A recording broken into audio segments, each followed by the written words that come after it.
Amen. Ici, Paul est en train de parler sur la préparation des soldats qui vont sur le champ de bataille pour aller affronter l'ennemi.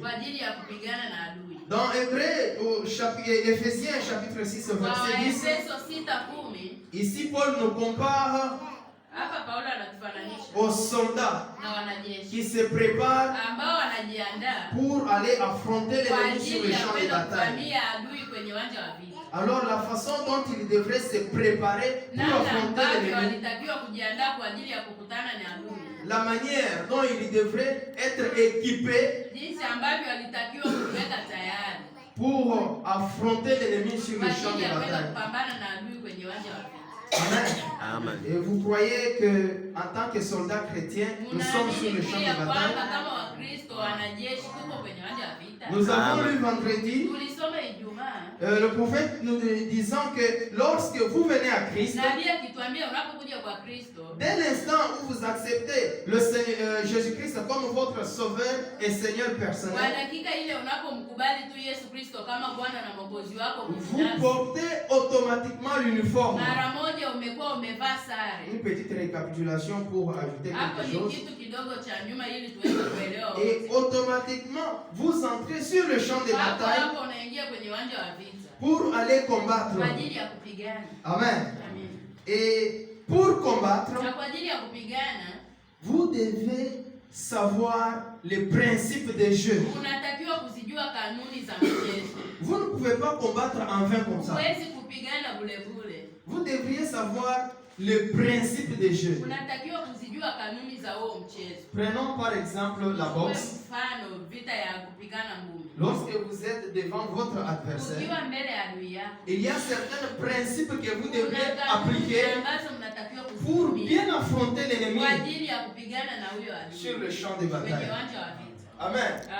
Et il y a des principes élémentaires que vous devriez connaître quand vous êtes sur le champ de bataille. Sinon, vous allez vous faire tuer sur le champ de bataille. Amen. Et ça, c'est dans le naturel. Même dans le spirituel, il y a des principes. En tant que chrétien, vous devriez savoir ces principes de base pour affronter notre ennemi Satan sur le champ de bataille. Amen. Et étant sur le champ de bataille, un vainqueur ne lâche pas. Un vainqueur ne se fatigue pas. Un vainqueur, il persévère jusqu'à la fin de la bataille. Alors, étant sur le champ de bataille, nous devrions savoir aussi les tactiques de notre adversaire. Nous devrions identifier notre adversaire parce que vous ne pouvez pas combattre sans pour autant connaître celui que vous combattez. Vous devriez savoir votre ennemi pour bien le combattre. Et ensuite connaître les tactiques de l'ennemi pour bien l'affronter sur le champ de bataille. Amen. Nous avons vu que dans ce monde étant dirigé par le diable, c'est pourquoi nous avons des guerres, nous avons des maladies, nous avons des afflictions. Et c'est pourquoi la Bible nous dit, nous exhorte, en tant que soldats chrétiens, de ne plus vivre dans la distraction. Parce que notre ennemi, le diable, je crois que c'est dans 1 Pierre que nous avions lu. Et au chapitre 5, verset 8. Notre ennemi, Satan, rôde autour de nous comme un lion rugissant, cherchant qui dévorer.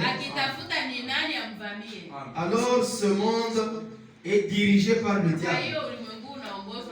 C'est pourquoi nous avons des afflictions, des maladies, des problèmes. Si ce monde était dirigé par Dieu, nous n'aurions pas toutes ces guerres. Une nation qui s'élève contre une autre. Les États-Unis qui s'élèvent contre la Russie. La Russie qui s'élève contre l'Ukraine. Tout le monde veut dominer. Et nous avons des problèmes ça et là. Il y a des morts. Il y a des décès. Alors, nous n'avons pas la paix. Parce que ce monde est dominé par Satan, le diable. Amen. Et nos cœurs désirent vivre dans un endroit où il y a la paix. Dans un endroit, un lieu où la mort n'existe pas. Dans un endroit où on n'aura pas de maladies. Dans un endroit où on n'aura pas toutes ces afflictions. Amen. Cela prouve que cet endroit-là existe. Amen. Nous avons lu vendredi. Cela prouve que cet endroit-là se trouve quelque part. Parce que le prophète dit que la profondeur appelle une autre profondeur. Ah, il ne pouvait pas y avoir ce désir-là en vous s'il n'y avait pas un lieu comme celui-là. Alors, si nous avons besoin d'un endroit où il y a la paix, c'est la preuve que ce pays-là existe quelque part. C'est comme nous chantons d'habitude. Il y a un pays au-delà des étoiles. Il y a une cité où il n'y a pas de nuit. J'ai un beau pays là-haut,